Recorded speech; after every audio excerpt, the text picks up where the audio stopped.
Thank you, everybody, for coming to the Aaron Torres Podcast YouTube page. I do have one quick favor before we get to the video that you came here for, and that is very simply this. You see that little red subscribe button below this video? Go ahead, smash that subscribe button. It really does help me. It really does help this channel grow and my audience grow. So go ahead and hit that red subscribe button. And now, here is the video that you came here for. But when it comes to Indiana, Ohio State, was the game of the day, the only top 10 matchup on Fox, highest rated game of the day across college football, and it was really entertaining. And so let's get into it, and I'm going to do what I do sometimes, which is rather than talk about the obvious topic like Ohio State, right? Because to me, the story coming out of this game is not Ohio State. To me, the story of the game is actually Indiana. Now, we'll talk about Ohio State down the road, but as you guys know, and when I say down the road, I mean like in 10 minutes. But as you guys know, as I do on this podcast, it's not always just about like, oh, this team won, so let's break it down. And on third down, they did this, and in the fourth quarter, they did that. To me, the story coming out of this game was Indiana, and it was the fact that I think on a national stage, they proved that they belong with the elite of college football this year. Now, I'm not saying that they're a playoff contender. I'm not saying that they deserve to beat Ohio State. Ohio State was the better team. I'm not saying that at all.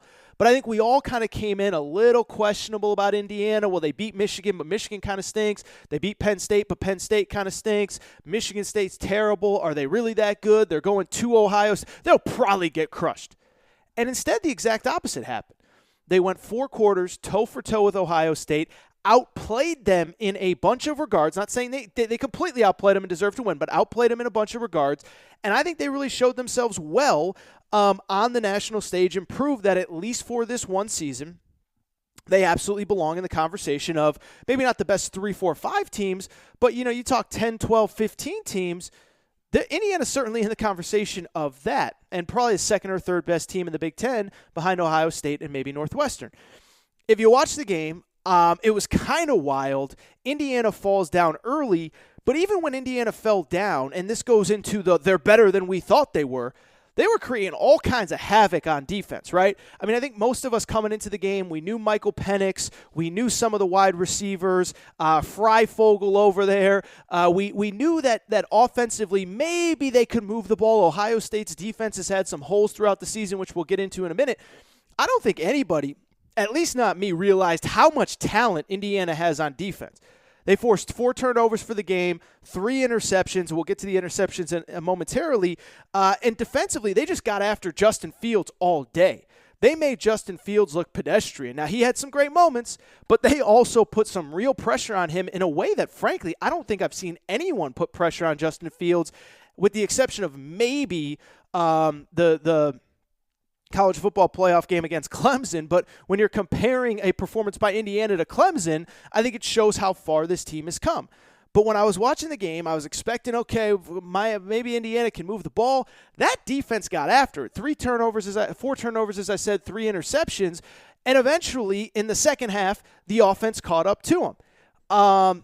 And it's a real shame that the offense didn't get going sooner, because all of the turnovers were forced and they couldn't capitalize and turn into points.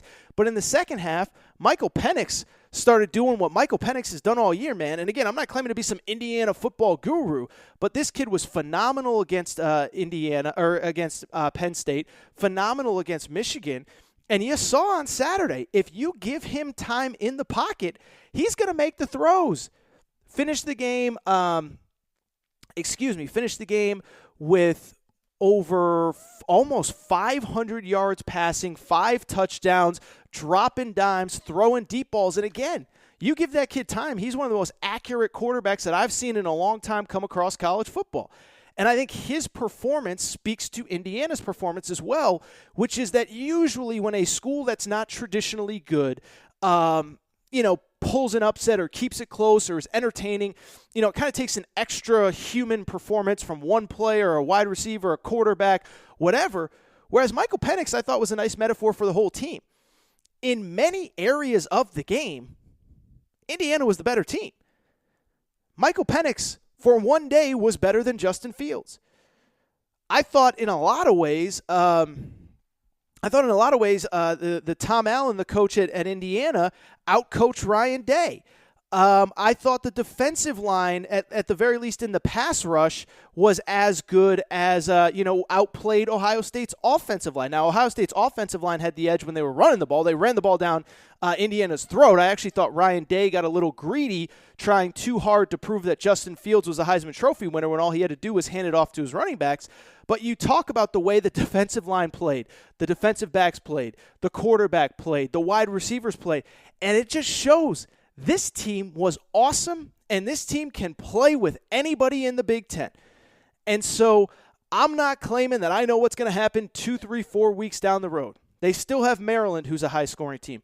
They still have Wisconsin, who plays really good defense. But could I see a scenario where Indiana finishes the season at 8-1 going into bowl season, 9-0, or 8-1, 7-2 going into bowl season? Absolutely, I could. And so to me, I thought it was a great effort. I thought it was a great performance. I thought it was a great stage for Indiana football to show. This ain't your father's Indiana football team, man. And I think it's a credit to Tom Allen, as I said.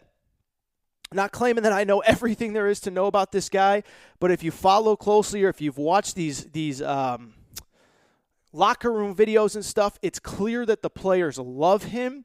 It's clear that they adore him. There's been a couple where they have the big win against Penn State, the big win against Michigan. They're up on the stage, "Coach, we love you!"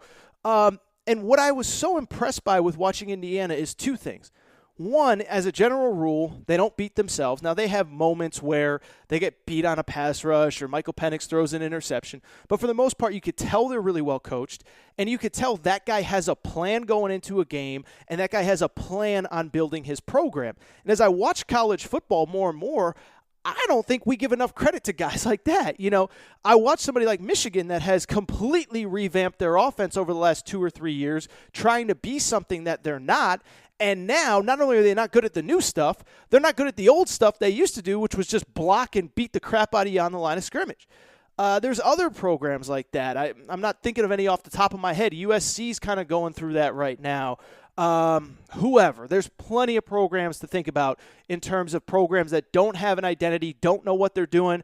I think that was part of Will Muschamp's problem at South Carolina. He never figured it out. I think it's Jeremy Pruitt's problem at Tennessee right now.